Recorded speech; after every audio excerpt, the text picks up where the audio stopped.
Que bom ter você nesta sala de aula. Nós estamos chegando para aquele bate-papo sobre Escola Bíblica Dominical. Seja muito bem-vindo, Lição Betel, lição de número 7. Nós estaremos abordando a temática Provérbios e a arte de viver com sabedoria. Que Deus nos dê sabedoria para vivermos neste mundo que cada dia se afunila mais para a chegada da vinda do nosso Cristo.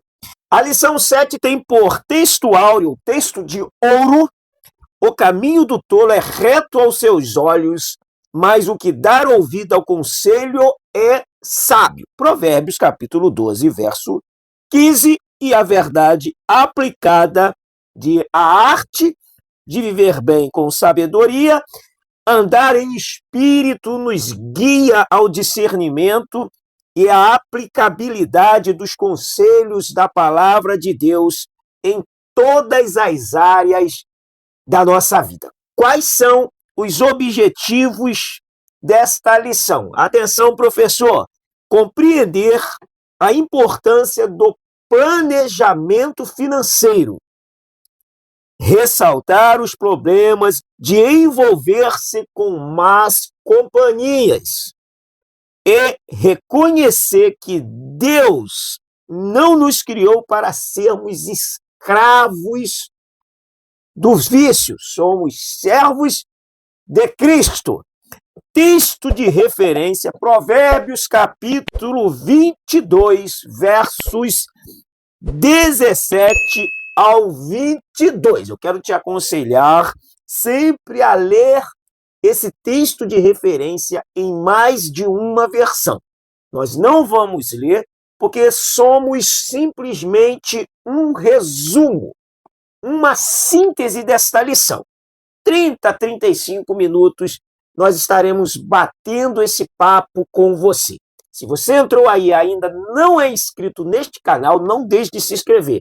Dá o seu like se você gostar. Se você não gostar, dá o seu dislike. Concorda, discorda, acrescenta, porque você entrou em uma sala de aula e eu sou o Aguinaldo e é um prazer estar aqui todas as semanas com você. A nossa introdução diz que, nesta lição, à luz do livro de Provérbios, veremos a relevância de identificar e aplicar, com a ajuda do Espírito Santo, os conselhos da palavra de Deus na organização da vida financeira e na construção da manutenção de laços de amizade. Analisaremos ainda práticas e comportamentos que atrapalham a caminhada cristã e, portanto, devem ser evitados. Se atrapalha a sua vida cristã, evite-os. Qualquer coisa que atrapalha, qualquer comportamento, qualquer amizade, qualquer prática está atrapalhando sua vida cristã, evite-os. Se afaste, escape por sua vida antes que a lâmpada se apague.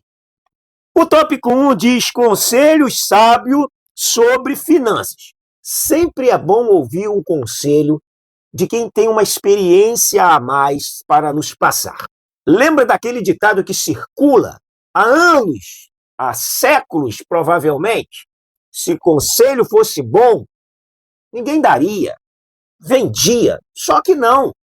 Conselhos são importantes e saber ouvi-los, isso traz a ideia de sabedoria. É claro, você vai ouvir o conselho e vai fazer uma análise. Esse conselho, ele é bom, ele vai te trazer um auxílio para que você não erre. Fazendo esta análise, logo vamos agradecer o conselho, a experiência de alguém que passou por um momento difícil e tem o que nos ensinar, e vamos colocar em prática os conselhos. Isso é sabedoria. A gestão financeira é importante para evitarmos problemas nesta área, mas costuma ser deixada de lado por muitos crentes. quantos crentes enrolados, quantos crentes endividados, com problemas financeiros, compram, depois não conseguem pagar, não tem uma gestão de finanças, não tem uma educação financeira. Isso é muito importante porque o crente ele tem um nome a zelar. Um não, dois nomes. O de Deus e o dele. Mais vale o bom nome. Diz Provérbios capítulo 21. Então, do que ouro e riquezas, o maior valor está em um nome, onde você possa ter crédito, onde as pessoas confiam. E quando elas ouvirem o seu nome, elas vão falar assim, pode confiar. Esse aí é de palavra. Agora, se nós deixarmos de lado essa prática da educação financeira, de fazer análise, anotações, sabe aquele livro caixa que se usa nas empresas, se usa na igreja? Se a pessoa não tiver um controle, ela pode ter um livro caixa na sua casa para regular, para gerir as suas finanças. Saída, entrada, fechando o mês, vamos ver se foi fechado com saldo positivo, com saldo negativo, e aprimorar para o próximo mês e evitar um gasto excessivo e um descontrole financeiro, um descontrole emocional. Eduque a sua criança. Você que é pai, que é mãe, pega o seu filho e eduque ele desde criança. Ensine a ele a ter uma educação financeira, a saber gastar, mas gastar com responsabilidade, a ser um consumidor e não ser um consumista, porque o consumidor é diferente do consumista. Depois você dá uma pesquisada nesse assunto. O tópico 1, subtópico 2, diz finanças, planejamento e controle. Bom, como que eu vou planejar minhas finanças? Se eu ganho tanto, eu não posso me exceder. Porque se eu me exceder, eu vou praticamente precisar de um empréstimo, e isso, além de virar uma prática viciosa, vira uma bola de neve, porque eu vou fechar todas as vezes um mês devendo alguém que me emprestou um valor do qual eu estava precisando. O autor coloca aqui, evite o desperdício. O autor categoricamente coloca, evitar o desperdício é um princípio básico na gestão financeira, inclusive se considerarmos a possibilidade de passar por alguma escassez. Ninguém sabe quando o dia mal vai, bater na sua porta. Por isso, o que Paulo nos ensina é estarmos preparados para o dia mal. Mas eu quero ler um texto com você, que é o Evangelho de João, capítulo 6, e nós temos aqui uma didática, um ensinamento de Jesus, onde ele nos ensina com muita propriedade. Após multiplicar pães e peixes, no capítulo 6, no versículo 12, o texto diz, e quando já estavam fartos, disse Jesus aos seus discípulos, recolhei os pedaços que sobraram para que nada se perca. O que Jesus deixa claro nesse texto é que ele multiplica, mas ele não desperdiça. Desperdiçar é deixar algo inútil, algo se deteriorar quando poderia ser utilizado, ou por você ou por alguém, mas deixou-se se perder, deixou-se estragar. Jesus ensina de modo categórico que o desperdício é algo que não deve acontecer na vida do homem, principalmente daquele que serve a Deus e que está lendo o texto aqui, para que nada se perca. Então, vamos aprender com o mestre, porque ele tem categoria para nos ensinar. E o autor conclui o tópico 1, subtópico 1, portanto, manter o controle sem se tornar avarento é um desafio a ser enfrentado. E desafios é com crente. Quando você aceita Jesus, você aceitou uma vida de desafios, de servir a Deus, de querer Deus, de proclamar o evangelho de Deus, de deixar as coisas que para trás ficaram. Isso é um desafio, porque você tem um alvo e é lá que você quer chegar. Olha como é interessante nós entendermos que precisamos encarar os desafios de frente. O evangelho nos faz essa proposta. O tópico 1, subtópico 2, presos no ciclo das dívidas. A Bíblia nos orienta a ter prudência para não cairmos no atoleiro das dívidas. Provérbios 22:7 traz-nos a ideia de que quem toma emprestado é escravo de quem empresta. É melhor você ter para emprestar do que você viver uma vida sempre pedindo emprestado.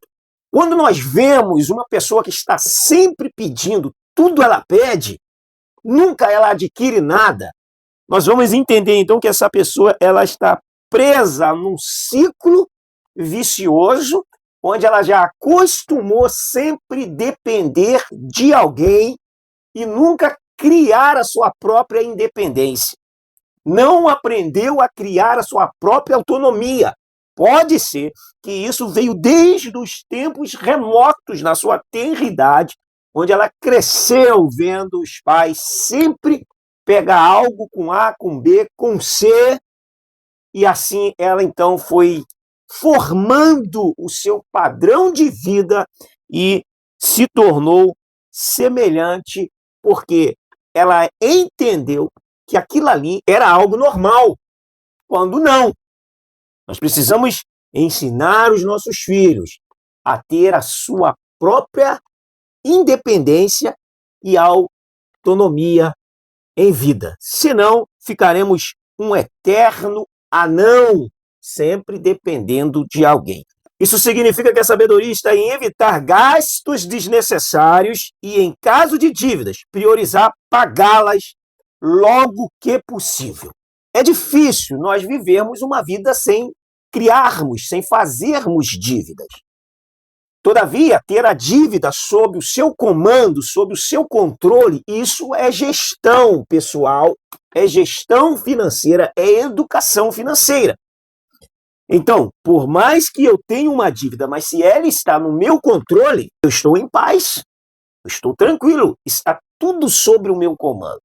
Agora, quando essa dívida ela sai do meu controle e começa a virar bola de neve, eu começo a perder a minha paz, perder o meu sono, isso então já saiu do equilíbrio, já saiu do comando da pessoa, e o que a Bíblia está ensinando é você sempre ter o equilíbrio na sua vida. A Bíblia não está proibindo você fazer conta. A Bíblia está proibindo você perder o comando da sua vida em todas as suas áreas. A Bíblia sempre vai aconselhar o homem para que ele saiba conter o seu ânimo, conter o seu espírito. É Provérbios 25:28. O tópico 1, subtópico 3, o risco de ser fiador. Fiador é quem responde por outro, quem assume o pagamento de uma dívida se o devedor não pagar.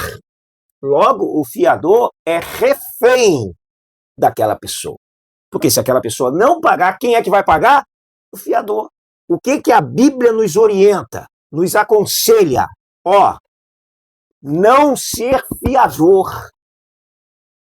Agora, se você decide ir contra o conselho bíblico e abraçar a ideia de ser fiador, é claro que se vier a acontecer algo onde você terá que assumir essa dívida, você jamais pode falar da sua tribulação, da sua luta, reclamar, porque você quebrou uma norma.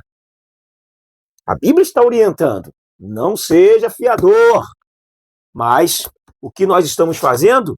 Indo contra o que a Bíblia nos orienta.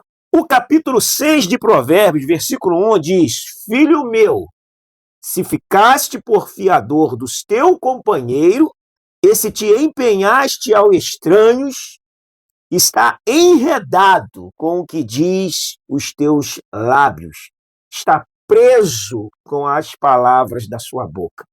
Agora, pois, faze isto, meu filho, livra-te, pois caíste nas mãos do teu companheiro. Vai, prostra-te e importuna o teu companheiro. Não deis sono aos teus olhos, nem repouso às tuas pálpebras. Livra-te como a gazela da mão do caçador e como a ave da mão do passarinheiro. Conselho da Bíblia é: não seja fiador, não fique por fiador. Todavia, você tem o poder de decisão dado por Deus, mas não terá o direito de reclamar caso acarrete um problema aonde você se torna o refém da pessoa para quem você foi o fiador. O que é que você acha dessa questão do fiador? Você já foi fiador? Tem experiência? Foi lá, tirou uma televisão, tirou uma geladeira, tirou um carro e teve um problema sério. E você falou assim: se eu tivesse ficado com a palavra de Deus, não teria tido esse problema. Além de ter tido um problemão, perdi um amigo. Porque é isso que muitas das vezes acaba acontecendo. Já teve experiência nessa questão? Deixe o seu comentário aí, porque ele enriquecerá o que nós estamos falando, e eu tenho certeza que muitos de nós já tivemos experiências, porque decidimos ser mais bons do que Deus. Porque se o conselho de Deus é para que eu não seja, aí eu falo: não, você é bom, Deus. Será que Deus não sabe o que está falando? E nós acarretamos muitos males por desobedecermos a palavra de Deus. O tópico 2 diz: conselhos sábios sobre más companhias. É outro problema. As más companhias geram as más conversações, e as más conversações corrompem os bons costumes. Está escrito. Se está escrito, vamos seguir o texto. O discípulo de Cristo deve estar atento aos seus relacionamentos interpessoais para não ser levado a se afastar do caminho do Senhor. O apóstolo Paulo alertou a igreja a não se deixar enganar, pois as más companhias corrompem os bons costumes. Porque as mesmas companhias, elas vão gerar as más conversações.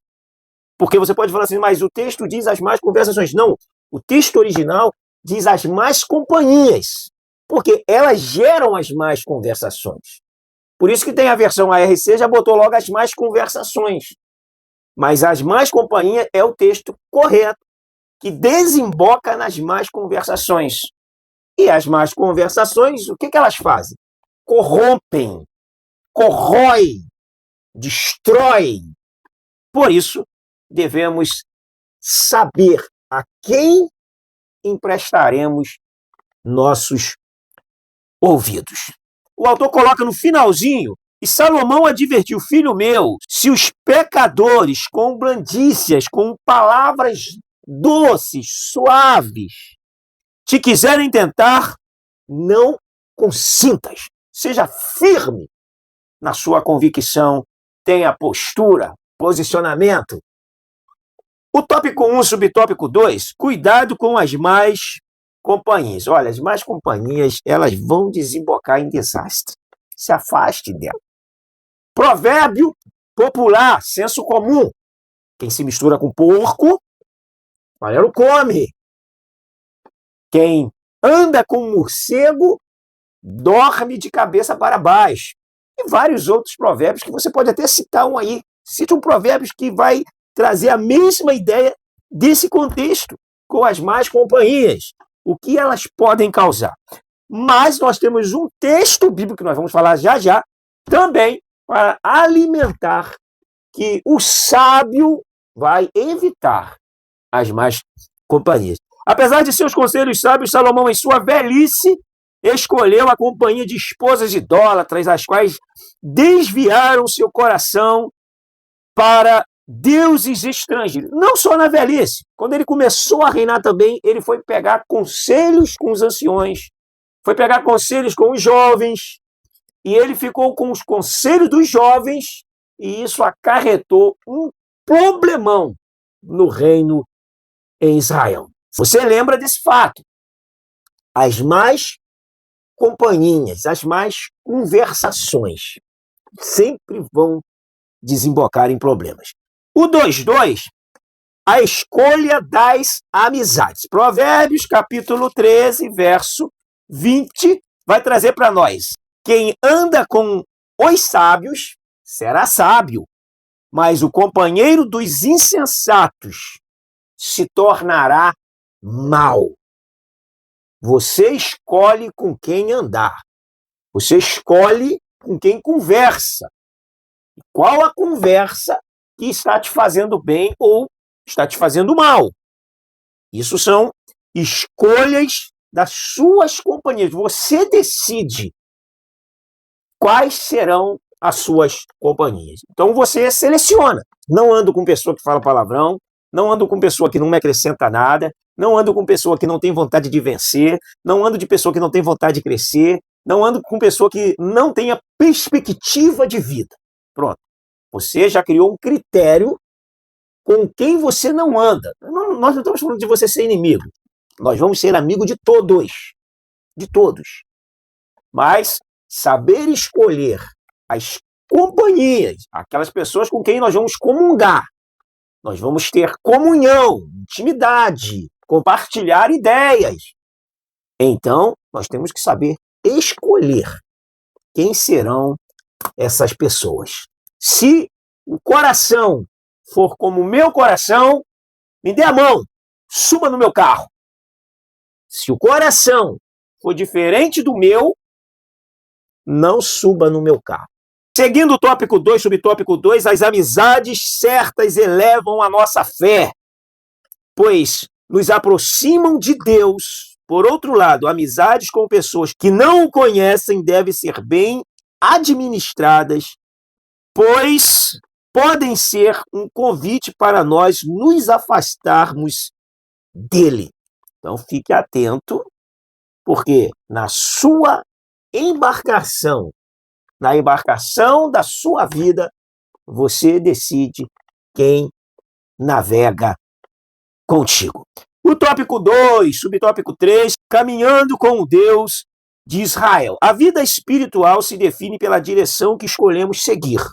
Não existe neutralidade. Ou caminhamos com Deus ou nos afastamos dele. Enoque decidiu andar em comunhão com o Senhor.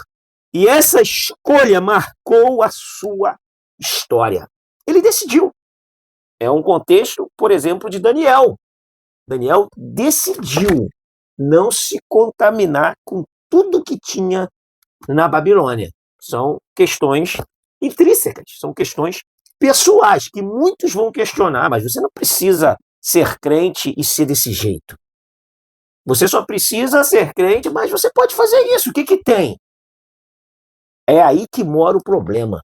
Esses papos que você, por ser crente, mas você está muito religioso, você está muito radical, são essas cunhazinhas que são cravadas nas nossas vidas e nós começamos a ceder a esses papinhos. Quando nós vamos observar, já estamos arruinados espiritualmente. O texto que eu quero ler aqui, além do de Enoque, que está citado aqui pelo autor de modo muito categórico, é Gênesis 5, 24, eu quero ler com você Gênesis 6, 9. Eis a história de Noé. Noé era um homem justo e íntegro entre os seus contemporâneos. Noé andava com Deus. Olha que interessante. Esta é a história de Noé. Qual é a sua história? Qual é a minha história? No meio de uma geração perversa, corrompida, perdida sem Deus, Deus achou em Noé um homem justo e íntegro entre os seus contemporâneos. O que fez de Noé tão diferente? Conclui-se, Noé andava com Deus. Ele decidiu andar com Deus. Se você acha que Noé não ouviu essas piadinhas, para que isso, Noé? Porque você fica muito com esse negócio de Deus, fala da palavra de Deus, você está religioso, hein, Noé? Aí Deus achou Noé, e Noé tem uma história. Olha que lindo, quando o homem e uma mulher decidem ser diferente no meio de uma geração perversa. E tudo isso quebra um conceito do filósofo suíço século XVIII, Jean-Jacques, que tem a famosa frase que o homem é produto do meio que vive. Olha como isso aqui desfaz essa filosofia de Jean. Para nós entendermos que o homem decide estar no meio e não se tornar o produto daquele meio. Esta é a história de Noé. Qual é a minha história? Qual é a sua história? Você pode até fazer essa pergunta para a sua turma. Mas já avisa de antemão, responda para você o que eu vou perguntar. Qual é a sua história? No tempo que você passou a andar com Deus, a caminhar com Deus, qual é a sua história? É interessante, hein? O que você acha? Deixe seu comentário aí para nós entendermos como você também entende esse conceito. O 3 diz: conselhos sábios evitam comportamentos destrutivos. Tudo que escraviza e nos faz abrir mão de nossos valores destrói a imagem e semelhança de Deus em nós. Os vícios dominam o ser humano, que perde o controle de suas ações. Assim fica tão sem defesa quanto uma cidade sem muralha. Quem não governa a si mesmo fica vulnerável ao pecado e à ruína. Por que o crente em Cristo Jesus, ele é livre? João capítulo 8, verso 32, conhecereis a verdade e a verdade vos libertará. João capítulo 8, verso 36, se o Filho vos libertar, verdadeiramente sereis livres. O que é a liberdade que nós temos em Cristo? Eu posso fazer algo errado, mas eu tenho o poder de dizer não. Isso é ser livre. Então, você pode fazer? Posso, mas não devo. Por que você não faz? Porque a igreja proíbe? Não. Claro que a igreja não proíbe. Eu não faço porque eu não quero, porque eu entendi que os conselhos de Deus preservam a minha vida em todos os aspectos. Para nós desconstruirmos a ideia de que a igreja proíbe A, B ou C. A palavra de Deus nos aconselha. E o poder de decisão é nosso. Pelo livre poder de escolha, compreendendo que Cristo me libertou, eu posso fazer. Eu posso pecar. Mas por que você não faz? Porque o pecado não tem domínio sobre mim. Quem domina é Cristo. É a palavra de Deus. Então eu vou dizer não. A igreja de Corinto, eles tinham uma máxima que Paulo veio tratando com eles. Eles faziam as coisas erradas, cometiam pecados e se defendiam com todas as coisas me são lícitas. Paulo, então, tratando, tanto no capítulo 6 de 1 Coríntios, quanto no capítulo 10, tratando esse assunto com eles, Paulo fala assim, ora, todas as coisas me são lícitas, mas nem todas as coisas me convêm. Todas as coisas me são lícitas, mas eu não me deixarei dominar por nenhuma delas. Por causa de quê? Por causa do sacrifício de Cristo, por causa da liberdade que nós temos em Cristo. 1 Coríntios fala isso, relata isso, capítulo de número 10, verso 23, só para você compreender o que nós estamos falando. Todas as coisas são lícitas, mas nem todas as coisas convêm. Todas as coisas são lícitas, mas nem todas as coisas edificam. E nós vamos até o capítulo 6, onde Paulo novamente vai tratar desse assunto, O verso 12. Todas as coisas me são lícitas, mas nem todas convêm. Todas as coisas me são lícitas, mas eu não me deixarei dominar por nenhuma delas. Isso é a liberdade que nós temos em Cristo Jesus.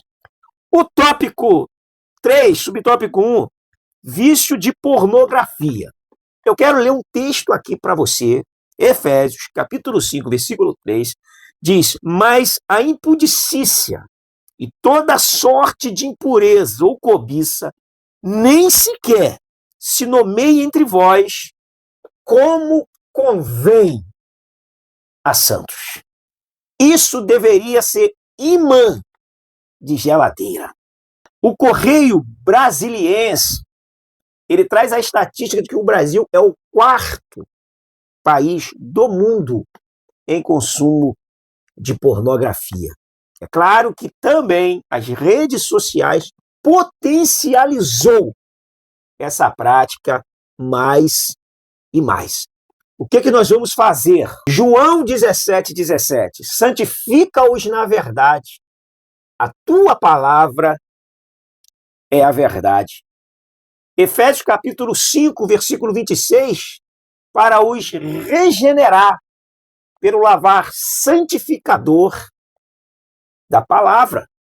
Então eu preciso estar constantemente, todos os dias, me lavando com a ducha da água da palavra de Deus. Seguindo o final do 3.1, o autor coloca que entre os malefícios da pornografia estão dificuldade de estabelecer relacionamentos sérios e duradouros, busca bastante por prazer imediatos.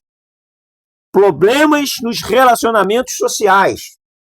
Diante deste fato, devemos repudiar qualquer tipo de pornografia e fugir dos embaraços e pecados que tão de perto nos rodeia. 3.2, o vício de difamar o outro. Eu quero ler um texto só para nós entendermos uma ideia que a palavra de Deus traz sobre Daniel.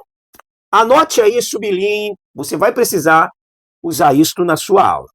Capítulo 6, verso 4.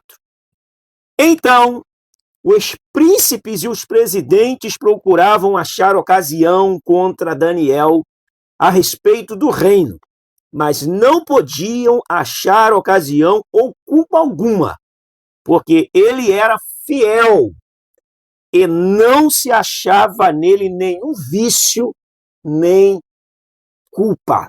Que coisa linda! Isso mostra como nós temos a capacidade de escolhermos ser fiel a Deus. E nós estamos falando de vícios, que são presas, que são prisões, que nos atam a alma quando estamos livres no corpo. A difamação é usada para ofender e caluniar o próximo, e quem recorre a ela mostra um caráter perverso porque se agrada de fofocas e intrigas. Sobre a difamação, lemos no livro de Provérbios: o que encobre o ódio tem lábios falsos, e o que difama é um insensato.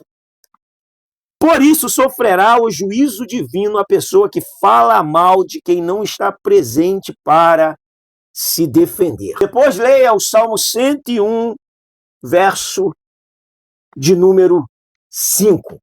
E nós, como cristão, não devemos dar mau exemplo, mau testemunho, combustível para que as pessoas falem mal de nós. Olha o exemplo de Daniel. Procuraram, mas não encontraram vício nenhum e nem culpa nenhuma. Ou seja, não tinha-se nada para falar de Daniel. Há um ditado, um adágio popular que diz: aonde há fumaça, há fogo. Um mau exemplo e um mau testemunho acaba abrindo uma lacuna, uma porta para que as pessoas falem mal do outro. Por isso, o bom exemplo é o que fecha essa porta da difamação e da calúnia e do falso testemunho e do falar dos lábios falsos. O 3:3, encerrando esse tópico, diz: o vício da embriaguez. Deus condena veementemente o vício da embriaguez. O vinho é escarnecedor, a bebida forte, alvoroçadora. E todo aquele que neles errar nunca será sábio. 6:4. Não encontrou nele vício algum. Qual a temática da nossa lição? A arte de viver com sabedoria. Quem se entrega ao álcool perde o autocontrole, perde a moral, perde o comando da sua vida. Fala tolices, toma decisões destrutivas e abre portas para a pobreza, as brigas e a ruína moral. O sábio foge da bebedice que afasta o homem do Senhor e o leva à vergonha e à morte precoce. Que Deus nos guarde e nós sempre venhamos a nos inclinar para Deus. Agora, cuidado com as suas companhias. Cuidado com as escolhas que você faz para estar do seu lado. Porque se uma pessoa tem má conduta e você tem boa conduta, o certo é você adverti-la todas as vezes que ela proceder má. Se você não fizer, logo essa pessoa vai achar uma lacuna e entender que você está indo para o lado dela. Então vai vir um convite aqui, um convite ali, você não disse não, você não procedeu como um cristão, você riu de uma piada indecente, moral, você deu a ela a margem para que ela compreendesse que você está sendo uma presa fácil para ter o mesmo comportamento que ela tem. Porque se você não der essa margem, você tem duas opções. Ou essa pessoa vai abraçar o seu padrão moral de vida, a sua fé, ou ela não vai querer mais andar contigo. De uma às duas, ou às três, você vai passar para o lado dela. Muito cuidado, hein? Concluindo, a sabedoria como resultado do temor do Senhor nos conduz a conhecer e a aplicar os conselhos da sua palavra na administração das finanças, na seleção das amizades e no discernimento e o abandono de práticas e comportamentos prejudiciais ao nosso crescimento e desenvolvimento em Cristo. Fechando mais uma lição maravilhosa. A minha oração é para que Deus te use, que o Espírito Santo te use, te ilumine, e você seja um instrumento de bênção para os seus alunos. Deus abençoe a sua vida, nós vamos ficando por aqui, até a nossa próxima lição. Te aguardamos. Não esqueça de deixar o seu comentário.